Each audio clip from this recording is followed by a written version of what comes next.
Baik, saudara sekalian yang berbahagia, itu sekedar pengantar pertama. Kemudian pengantar yang kedua.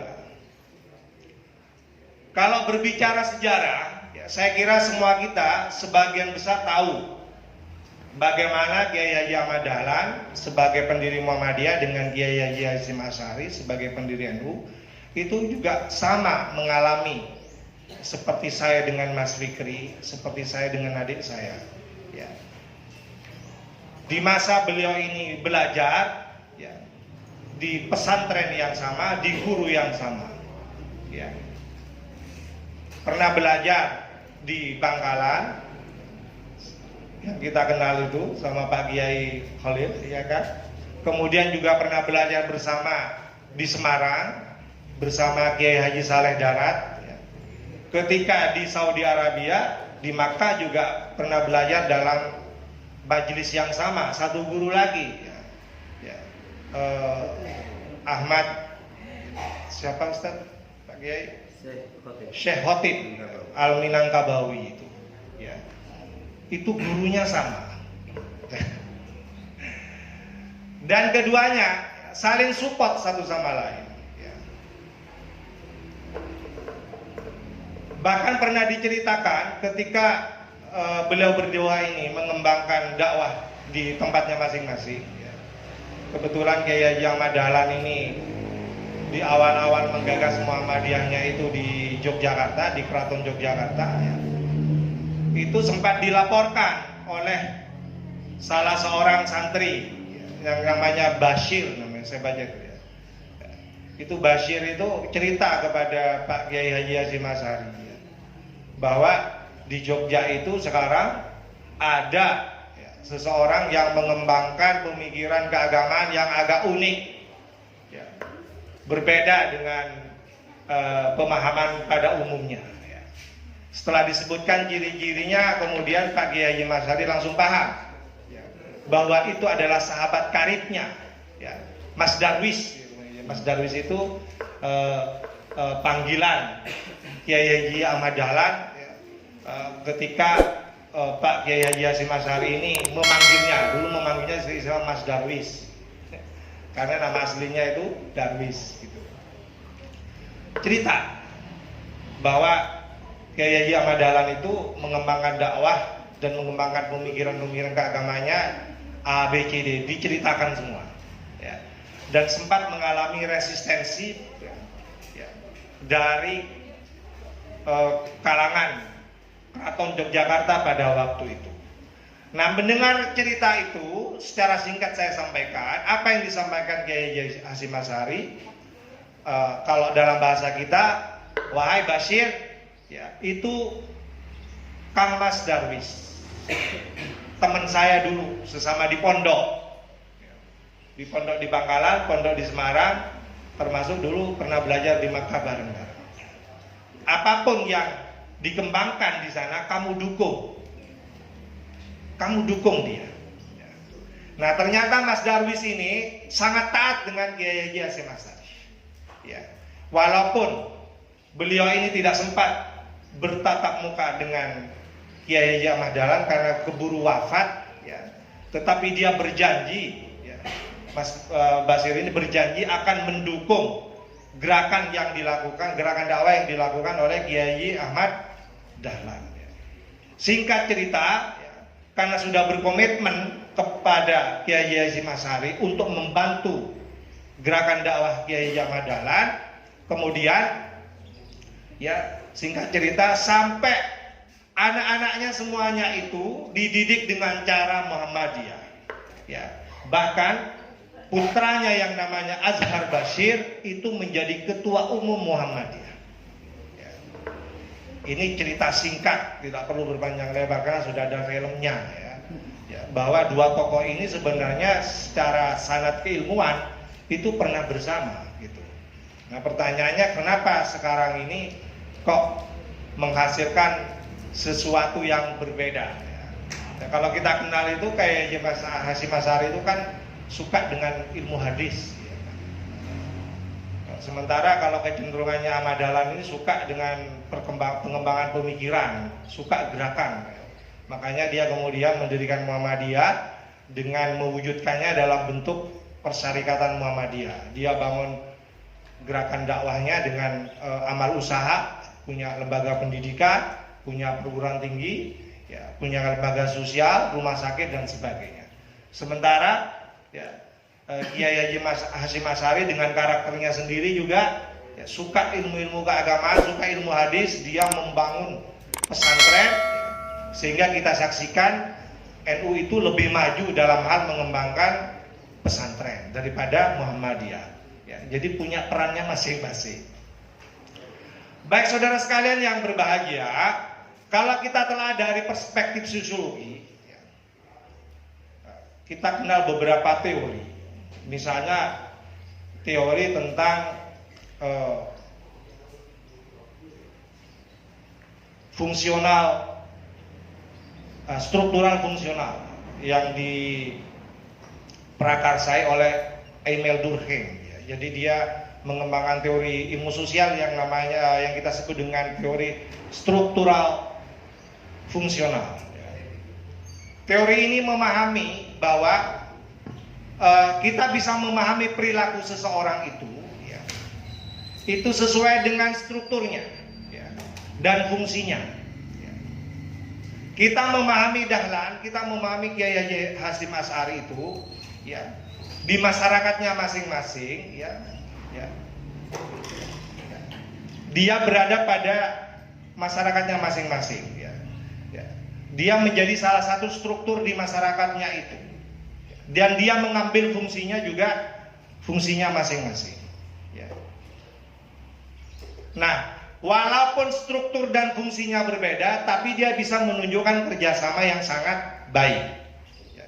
Jadi kalau kita mengikuti pikirannya Emil Durkheim ini, ya, tentang teori ilmu sosialnya yang kita kenal dengan teori struktural fungsional, maka kita tidak perlu mempermasalahkan lagi, ya, tentang struktur dan fungsi masing-masing dari Kiai Haji Ahmad Dahlan dengan Muhammadiyahnya, Kiai Haji Hasyim Asy'ari dengan NU-nya. Ya. Dia punya strukturnya sendiri, dia sudah punya fungsinya sendiri dan bisa menjalin kerjasama yang baik. Kalau ada orang banyak bertanya tentang pesantren, kami rujukannya adalah NU yang memang lebih unggul di bidang itu. Nah, Muhammadiyah bisa mengambil peran lain, mengambil fungsi lain. Ya, gerakannya dia, ya, seperti yang kita saksikan, ya lebih nonjol di bidang itu. Ya, di bidang pendidikan, dia punya pendidikan, ya, yang jumlahnya ribuan. Ya. Bahkan kalau boleh diklaim itu jumlahnya sampai melebihi miliknya negara. Jadi lembaga pendidikan Muhammadiyah dari PAUD itu sampai ke perguruan tinggi itu kalau di total itu melebihi jumlahnya lembaga pendidikan milik negara. Nah, Muhammadiyah punya peran di situ, sehingga kita ke depan bisa terus, ya, menjalin kerjasama yang baik berdasarkan teori ini. Kemudian teori yang kedua, kalau kita kaji dalam perspektif sosiologi, yang mungkin kita kenal juga pendapatnya teorinya Weber, ya, yang suka kajian ilmu sosial. Ya. Weber itu punya teori yang kita sebut dengan transaksionisme simbolik. Transaksionisme simbolik itu teorinya Weber. Ya. Apa yang dimaksud dengan teori ini? Bagaimana kita bisa menggunakan teori ini untuk menggambarkan perilaku masyarakat kita itu, ya, termasuk NU dan Muhammadiyah itu. Nah, teori ini memberikan penjelasan kepada kita bahwa kita semua yang hidup di masyarakatnya masing-masing, saya di Muhammadiyah, Anda di NU, ya, itu bisa bertransaksi secara simbolik. Di mana kita ini dipengaruhi oleh prosesnya masing-masing di masyarakatnya. Ya. Kenapa Kiai Haji Ahmad Dahlan itu pemikirannya seperti itu? Karena itu akibat dari transaksionismenya dia. secara simbolik dengan lingkungannya pada waktu itu, sehingga dia menghasilkan pemikiran yang warnanya sedikit berbeda walaupun tonggel guruh Cak Nareng Maduri. Sama, kita memahami Kiai Hasyim Asy'ari, kenapa beliau ini mengembangkan pemikiran keagamannya seperti yang kita pelajari saat ini. Itu juga dipengaruhi ya dengan bagaimana beliau ini membangun relasi ya, bertransaksi ya dengan masyarakatnya pada waktu itu secara simbolik. Kalau kita mengkaji dengan menggunakan perspektif sosiologi versi Weber, seperti itu. Kemudian kita kenal juga teori sosial yang dikembangkan oleh Karl Marx, yang kita kenal dengan teori kelas itu, ya. Teori konflik, di mana apa yang kita hadapi saat ini, apa yang terjadi di masyarakat kita itu akibat terjadinya konflik antara kelas atas dengan kelas bawah. Sehingga mengakibatkan apa yang kita alami pada saat ini.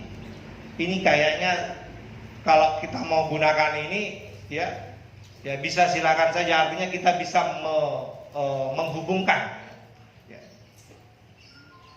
Jadi kalau kita menggunakan teorinya Karl Marx ini, bahwa akan selalu terjadi yang namanya konflik antara kelas atas dengan kelas bawah, kelas borjuis dengan kelas proletar. Ya. Kalau kita merasa cocok, silakan. Kalau tidak merasa cocok, nggak usah dipakai gitu loh. Ya, kita ini kan menunya banyak ya di perguruan tinggi ya. Mana yang lebih sehat ya itu yang kita gunakan. Yang nggak sehat nggak usah digunakan gitu loh. Ya. Nah, ini sekedar stimulasi ya. Bagaimana kita bisa menganalisis apa yang terjadi antara hubungan ormas-ormas Islam di Indonesia, termasuk NU dan Muhammadiyah, dengan menggunakan teori ilmu sosial dalam sosiologi. Yang terakhir, kalau menggunakan perspektif antropologi, berarti kita harus siap memahami orang lain ya, dengan karakter kemanusiaannya sendiri, dengan karakter khasnya dia sebagai manusia. Baik secara fisik maupun budayanya. Makanya ada budaya ada antropologi fisik, ada antropologi budaya. Ya. Jadi kita memahami orang, ya, perilaku, ya, masyarakat, perilaku orang dalam masyarakatnya itu berdasarkan itu, berdasarkan fisik dan budayanya. Ya. Nah, memang tidak mudah ini dilakukan, tapi kita bolehlah ya juga memahami itu dengan perspektif antropologi. Saya ingat dulu saya diajarkan di UGM itu untuk memahami orang lain dengan tradisi kajian antar budaya. Ya. Kalau mereka bilang antar regional, antar budaya. Ya. Kita memahami orang lain itu ya, dengan perspektif budayanya sendiri. Bahkan kita bisa menjadi bagian dalam kehidupannya dia. Saya kemarin diberi kesempatan belajar tentang hukum adat suku Dayak Taman di Kalimantan Barat sebelum berangkat ke Lede. Ya. Selama 2 bulan. Saya datang ke sana, ya, langsung menjadi bagian tak terpisahkan dalam kehidupan masyarakat Dayak. Ya, supaya saya tahu ya, bagaimana mereka mengembangkan budayanya di sana. Ya, saya menjadi bagian dari kehidupannya, tinggal di sana. Ya. Jadi saya bukan pengamat dari luar kemudian mengamati dia sebagai objek, bukan. Ya. Saya masuk ke dalam dan menjadikan mereka seperti subjek juga. Ya. Jadi kalau dibilang saya melakukan penelitian, kita sama-sama meneliti. Saya meneliti, masyarakat Dayak juga meneliti. Gitu. Saya pintar, mereka juga pintar. Gitu. Kalau selama ini kan tidak, kita meneliti orang lain dijadikan objek. Sehingga kita pintar, mereka tetap bodoh gitu. Iya kan? Itu. Nah, kajian antar budaya yang pernah saya kembangkan di Pusat Studi Asia Pasifik itu, di Center for Asia Pacific Studies di Gajah Mada Nah, ketika kita ingin memahami budaya orang lain, maka akan lebih baik kalau kita menjadi bagian tak terpisahkan dari kehidupan mereka, sehingga kita bisa memahami budaya mereka secara lebih objektif. Begitu. Nah, ini bisa kita transformasikan dalam kondisi kita pada hari ini. Sebagai model saja, sebagai contoh ya. Saya di Sumenep ini punya beberapa masjid Muhammadiyah itu. Ada Nur Muhammad, ada Darussalam, ada Mujahidin Islamic Center, kemudian ada Ahmad Dahlan, ada Babus Salam. Ada beberapa masjid di Sumenep. Nah, Masjid Nur Muhammad ini diizinkan oleh pimpinan daerah Muhammadiyah untuk menjadi model masjid yang lebih terbuka, di mana di situ bisa dilakukan dialog antar pemikiran, antar mazhab, termasuk antar budaya. Yang mengisi khutbah Jumat, yang mengisi kajian setiap malam Minggu, malam Jumat, ya, itu sampai full itu dalam satu minggu itu kajiannya itu, ya, itu dari mana saja. Bahkan kalau boleh saya jujur, mayoritas itu dari NU, bukan dari Muhammadiyah. Ya. Ini bagian dari usaha kami ya untuk mendialogkan ya, apa yang kita miliki dengan apa yang dimiliki oleh orang lain. Kita berikan kesempatan kepada orang lain juga untuk melakukan transformasi ilmu keagamaannya di Masjid Nur Muhammad. Ya. Jadi Kiai Haji Abdullah Holil ya, itu salah satu yang rajin mengisi di Nur Muhammad. Jadi silakan dicek jadwal khotib Jumat di Nur Muhammad. Itu yang NU berapa, yang Muhammadiyah berapa. Lebih banyak NU-nya daripada Muhammadiyah. Nah, ini saya langsung praktek bagaimana kita bisa memahami orang lain dengan pemikirannya ya, dengan budayanya itu langsung ya, dari perspektifnya sendiri. Nah, ini penting dikembangkan ya, untuk mencairkan hubungan-hubungan yang mungkin disalahpahami oleh banyak orang bahwa kenapa kita sulit ketemu. Sebenarnya tidak sulit ya. Sebenarnya mudah, apalagi kita aja mahasiswa ini ya, yang setiap hari bergumul dengan literatur ya, dengan ilmu pengetahuan ya. Saya kira kita bisa berjumpa ya.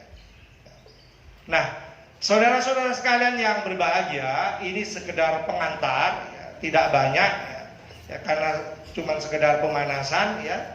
Nah, nanti kita akan kembangkan dalam bentuk diskusi.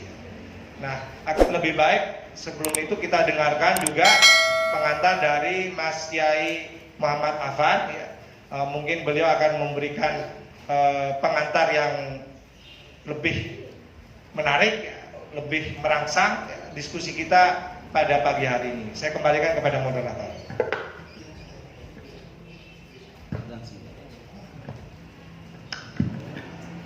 Assalamualaikum warahmatullahi wabarakatuh. Alhamdulillahirabbil alamin. Allahumma shalli wa sallim ala sayyidina Muhammad wa ala sairil anbiya wal mursalin wa ala alihim wa sahbihim ajma'in. Alhamdulillahirabbil alamin. Yang saya ta'zimi Bapak Camat Guluk-Guluk, Bapak Kiai Rais Yusuf beserta jajaran aparatur perangkat desa yang sudah memberi izin teman-teman kawan-kawan HMI untuk belajar bersama di pagi hari ini di Balai Kantor Kecamatan.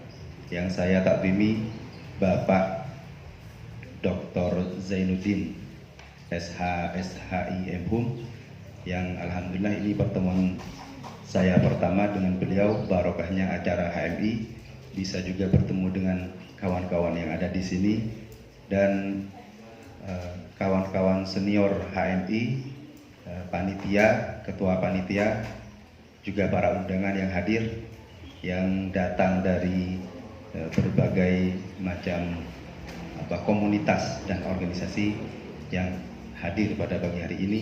Saya menyampaikan terima kasih banyak karena sekali lagi ini barokahnya teman-teman HMI, saya diberi kesempatan bisa bersilaturahim pada pagi hari ini. Nah, baik. Acara kita tadi sudah Pak Zainuddin menyampaikan cukup panjang tentang bagaimana praktek hubungan yang sebenarnya tidak ada masalah antara Nahdlatul Ulama dengan Muhammadiyah. Enggak ada masalah. Enggak ada masalah. Kenyataannya seperti itu. Setidak-tidaknya di Sumeneb seperti itu ya Pak Zainuddin. Enggak ada masalah. Jadi tahun 1500 Kesultanan Cirebon, Solo dan Banten ketika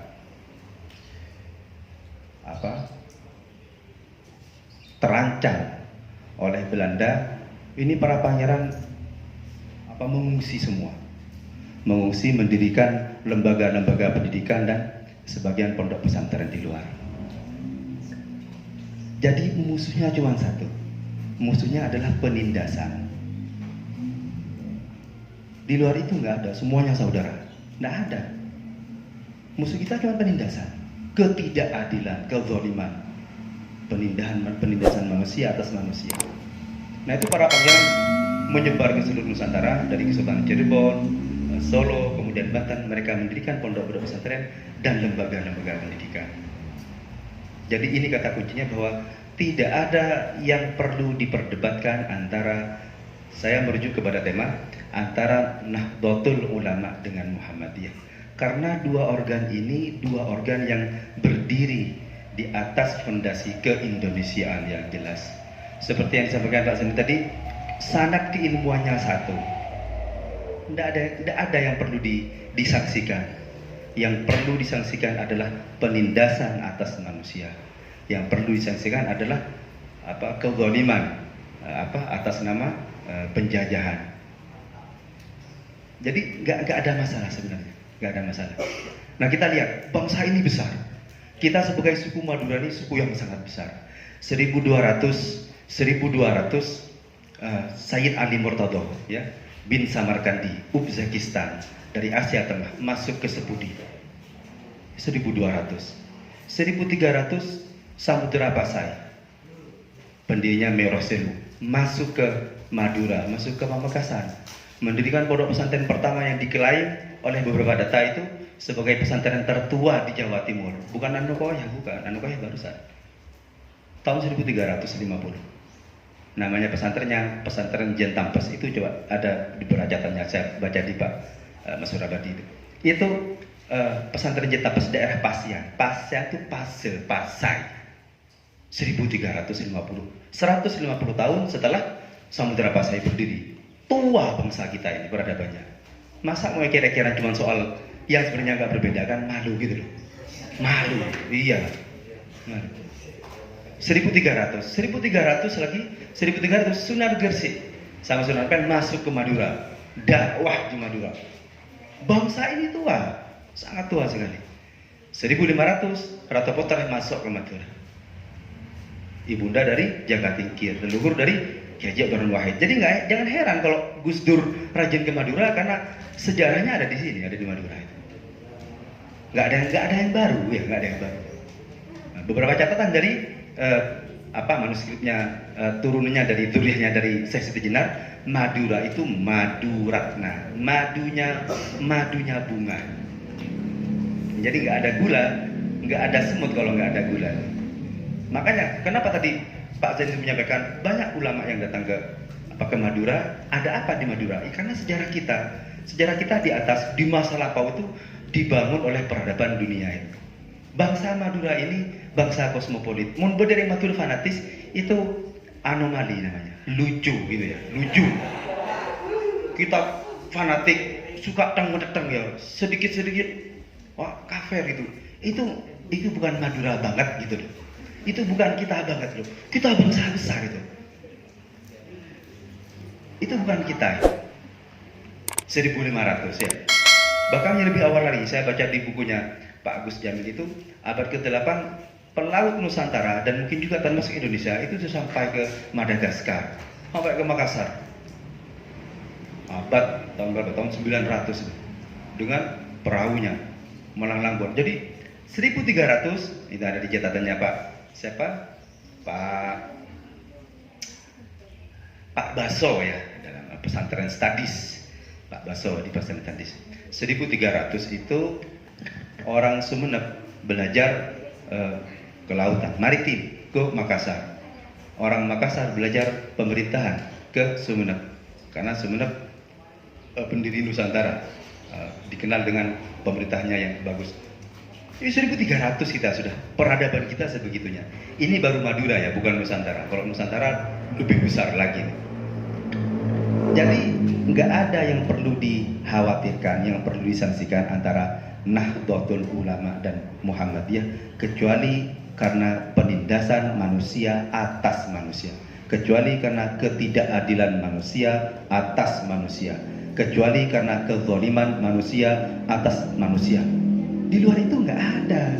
Kita baik-baik saja. Nah, seperti yang Pak Zainuddin sampaikan, kalau misalkan kenapa berubah ini di bawah ini? Ini kan kenapa sejarah menjadi ditelikung atau menjadi menelikung atau menjadi hilang atau menjadi berubah? Ada apa kan begitu pertanyaannya? Jadi betul tadi yang disampaikan oleh Pak Zainuddin tadi itu.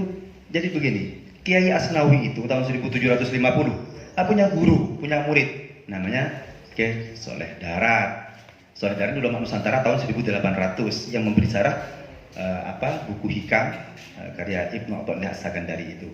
Nah, Kiai Soleh Darat punya dua murid maestro, Kiai Hasyim Asy'ari sama Kiai Ahmad Dahlan. Muridnya Kiai Maha Guru Nusantara. Ini, ya nggak mungkin lah sekelas beliau itu kemudian tiba-tiba kalau misalkan seperti Pak Zainuddin, kok bisa dikotomis seperti ini, kok bisa berbeda? Enggak berbeda. Ya ini mungkin bagian daripada pola atau entah bagaimana saya tidak tahu. Tapi pada sejatinya sejarah kita itu dari sumbu yang satu gitu. Nah, ketika Kiai Hasyim Asy'ari dan Kiai Ahmad Dahlan ini hijrah ke Mekah, yang saya ulangi lagi yang disampaikan Pak Zainuddin tadi, Kiai Hasyim Asy'ari berguru ke Syekh Mahfud Termas, yang beliau secara pemikiran lebih ke fikih, yang punya kecenderungan kepada kebudayaan dan tradisi di pelosok desa. Sesekali ke Muhammad Minangkabau. Yang Muhammad Minangkabau ini menjadi menantunya orang Arab, kemudian diberi julukan Khatib. Syekh Khatib Minangkabau, orang ahli bicara. Orang Jawa tapi ahli bicara lebih fasih daripada orang Jawa. Mendapatkan gelar kehormatan disebut Syekh Khatib Minangkabau. Syekh yang ahli berbicara dari Minangkabau. Namanya aslinya Syekh Muhammad. Saking fasihnya gitu. Nah, kemudian Kiai Hasyim Asy'ari, Kiai Ahmad Dahlan lebih banyak berguru ke Syekh Khatib Minangkabau, yang beliau pengagum Muhammad Abduh, mujaddid, pembaharu, Rashid Rita dan seterusnya itu. Gitu. Sesekali ke Syekh Mahfud Termas. Itu. Lah kalau kita tahu di situ ya biasa lah itu. Karena Kiai Ahmad Dahlan pemikirannya lebih ke pembaharuan. Ya gerakannya pembaharuan di Muhammadiyah gitu. Apanya yang salah?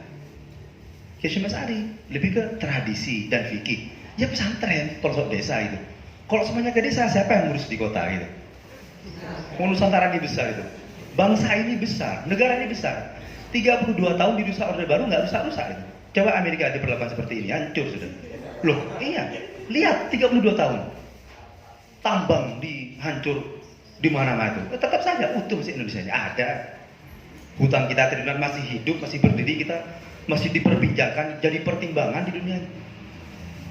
Apa namanya kalau bukan sakti? Belum, kan iya. Bangsa kita. Nah, maka kita perlu memantaskan diri itu, memantaskan diri sebagai bangsa yang besar. Sebagai bangsa yang besar, kita harus memantaskan, mendefinisikan diri kita sebagai warga negara dan bangsa yang besar juga. Karena apa? Ya karena para pendahulu kita besar semua. Para kiai di Indonesia yang alim itu, yang alam, yang masuk liga itu, kalau liga-liga pasti ada kiai Indonesia itu. Ada Imam Nawawi, ada Syekh Mahfud Termas, ada Syekh Khatib Minangkabau, ada Kiai Soleh Darat. Ini semua, ini guru daripada Kiai Hasyim Asy'ari dan Kiai Ahmad Dahlan. Sanad ilmunya satu semua, nyambung di situ semua. Jadi nggak ada yang perlu dikhawatirkan, nggak ada yang perlu disangsikan, nggak ada. Orang Madura nggak boleh fanatisme. Kita hanya fanatisme kepada penindasan atas manusia, penindasan manusia atas manusia, ketidakadilan manusia atas manusia, kezaliman pemerintah atas rakyatnya. Itu kita boleh fanatis. Di luar itu nggak ada. Karena apa? Ya itu Muhammadiyah kan satu itu. Apanya yang berbeda? Pola gerakannya. Memang tugasnya di situ. Gitu. Karena apa? Karena negaranya terlalu besar itu. Masa cuma diurus di desa saja? Kecolongan yang di kota itu. Kalau nggak ada Muhammadiyah yang di kota itu mau di ngapain? Siapa yang ngurus? Wong kayaknya saja semua di desa semua. Istilah Ki Kampung punya siapa itu? Rujukannya Ki Kampung, Gus Dur. Orang NU gitu. Yang di kota karena ada semua sudah yang ngurus itu. Kalau semua Ki Kampung, siapa yang ngurus di kota? Ayo. Siapa yang ngurus di kota? Nggak ada, terbengkalai. Akhirnya apa? Termakan pemikiran impor, pemikiran transnasional dari luar. Pemikirannya itu yang nggak jelas lah itu. Ya di luar Muhammadiyah dan Nahdlatul Ulama itu kan dari luar semua rata-rata itu. Yang ori, yang asli, yang organik ya. Pemikiran organis Nusantara itu Muhammadiyah dan Nahdlatul Ulama. Dua pendekar ini berguru syarat ilmunya satu guru. Ya, katanya Pak Zainuddin tongkel guru gitu ya. Kalau di bawah ini apa timbul riak-riak, ini seperti saya pernah baca bukunya Tau itu. Lauzu gini ya. Buih-buih di tengah lautan mereka saling mengaku-aku bahwa akulah yang paling indah, akulah yang paling bagus. Dia tidak sadar bahwa dia adalah dari satu lautan yang sama gitu. Gitu. Gak bisa. Sudahlah kita. Ini makanya ini saya pikir ini acara paling keren ini. Acara HMI ngundang dari luar, pembicaranya aktivis NU tapi aktif di Muhammadiyah. Ini Indonesia banget gitu loh. Indonesia banget acara ini, iya gitu ya. Acara kayak gini perlu dikembangkan. Jadi nggak perlu lah kita, mohon maaf ya misalkan kan ada kan teman, tapi nggak salah juga teman-teman kita itu misalkan kerukunan umat beragama atau apa. Ini udah bukti bahwa kita ini Nusantara banget itu. Ini Indonesia ini berkumpul kita berbeda latar belakang, organisasi, ormas, kemudian komunitas nggak masalah. Nggak ada apa-apanya itu, nggak ngefek ya. Karena tujuan kita satu, kita berdiri di atas spirit sebagai bangsa Nusantara dan di atas sebagai spirit warga negara Indonesia. Itu keindonesiaan dan kebangsaan kita sebagai kesatuan daripada Nusantara dan keindonesiaan kita sebagai warga negara, sebagai kesatuan politik. Dua itu saja. Dan itu penggeraknya dua, Nahdlatul Ulama dan Muhammadiyah. Bahkan lebih tua Muhammadiyah 1912. Baru kemudian setelah itu NU lahir 1926. Jadi itu. Jadi nggak ada fanatisme, nggak boleh gitu ya. Nggak boleh fanatisme di sini. Karena apa? Karena ya bangsa kita terlalu besar untuk dibikin kayak gitu. Itu saja mungkin sekadar pengantar dari saya. Seperti yang disampaikan oleh Pak Zainuddin, kita ayo belajar bersama. Gerakan ini, saya pikir acara seperti ini perlu dipertahankan. Ini keren banget sih. Keren. HMI keren ya. Ini terbuka aja kan ya. Acaranya HMI tapi yang datang dari banyak organisasi. Ini Indonesia banget. Gulu-gulu banget gitu ya. Terima kasih. Assalamualaikum warahmatullahi wabarakatuh.